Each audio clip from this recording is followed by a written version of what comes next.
போய் தண்ணி எடுத்துட்டு வாங்க போங்க. மணி 6:15 ஆகுது. நான் ஒரு பொலிட்டீஷியன். அதுக்கு என்ன தண்ணி குடிக்காமலாம் இருப்பீங்க? தண்ணி குடிக்காம யாரா இருந்தாலும் தண்ணி குடிச்சு தானே அவனும். போய் தண்ணி எடுத்துட்டு வாங்க போங்க. இல்லை, நான் ரோட்டில் போய் தண்ணி எடுத்தா இன்னும் 4 பேர் என்ன நினைப்பாங்க? தண்ணி வரல, அப்போ அங்கே போய் எடுக்கிறதுக்கு வந்து தான் ஆகணும். ஒன்றும் செய்ய நான் அப்படி காலில் 2 குடத்தை தூக்கிட்டு நான் போகணுமோ? 6:15க்கு வண்டியில் தானே போக சொன்னேன்.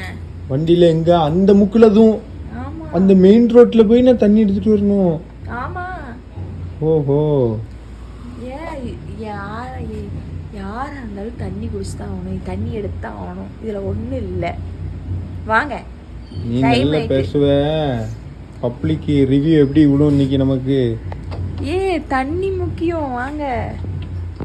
காலங்காத்தால மணி 6:15 ஆகுது. காலில் எழுந்திக்கிட்டு பைத்தியாவியை கையில் கொடுத்துட்டு 2 குடத்தை பிடிச்சிட்டு ரோட்டில் போய் தண்ணி எடுத்துகிட்டு வான்னா ஒரு ஆண் மகனுக்கு என்ன மரியாதை கொடுக்கா? இவளை படிக்க வச்சது தான் இப்போ பிரச்சனை. படிக்க வைக்கிறதுக்கும் தண்ணிக்கும் என்ன சம்பந்தம்? நீ என்ன ரோட்டில் போய் எடுத்துகிட்டு வான்னா என்னுடைய மக்கள் என்ன நினைப்பாங்க? போய் எடுத்துகிட்டு வர சொல்லுவாங்க. அப்படியா? உங்கள் வீட்லேயும் நீங்கள் எடுக்கீங்கன்னு நினைக்கிறேன், அதான் அமைதியாக இருக்கீங்க. கீழே கமெண்ட் பண்ணுங்கள்.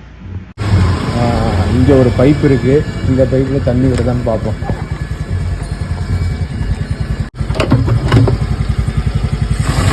தண்ணி வருது.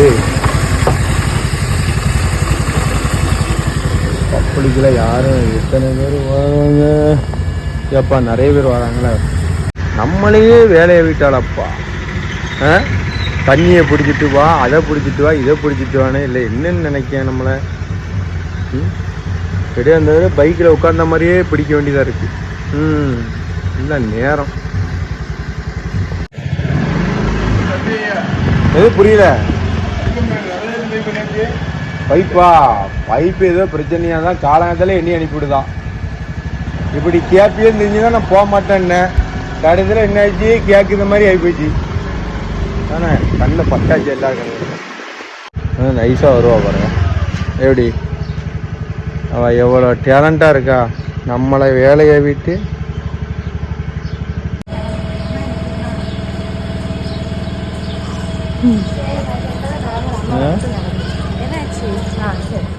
ரோட்டில் ஒருத்தர் வந்து கேட்காரு, என்ன நீங்கள் என்ன இங்கே எடுக்க வந்திருக்கீங்கன்னு.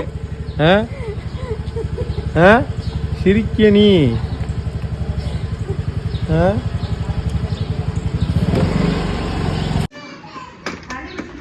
எனக்கு அவன் வாக்கப்பட்டிருக்காளா இல்லை அவளுக்கு நான் வாக்கப்பட்டிருக்கேனானே தெரில.